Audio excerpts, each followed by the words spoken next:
Welcome to the Learning Pines YouTube. We hope this video helps. In this video, I will explain how to remove a Ford F-150 radio. Before you begin, it's crucial to gather the right tools to ensure a smooth process and avoid damaging your vehicle. You'll definitely need a plastic trim removal tool to carefully pry off panels without scratching them.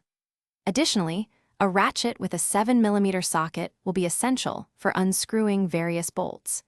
Remember to disconnect your truck's negative battery cable for safety before starting.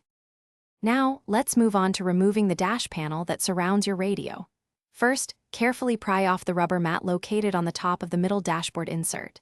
Beneath this, you'll find two 7mm screws that need to be removed. Next, gently pop out the gray side vent covers and then the main center dash insert itself. These are usually held by plastic clips, so pull slowly. Finally, disconnect any electrical connectors from the back of these panels. With the dash panel out of the way, you now have clear access to the radio unit.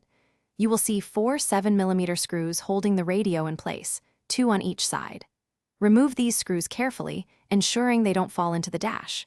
Once the screws are out, gently pull the radio unit straight out from its housing.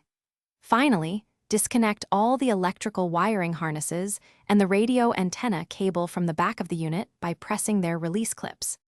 Before installing your new or old radio, ensure all wires are neatly tucked away to prevent pinching. Reassembly is simply the reverse of the removal process, so carefully snap the dash panels back into place and secure them with their screws. Once everything is reinstalled, reconnect the negative battery cable. If you're installing a used factory radio, remember to obtain its specific radio code to ensure it functions correctly in your truck. Thanks for watching. Consider subscribing if we helped you.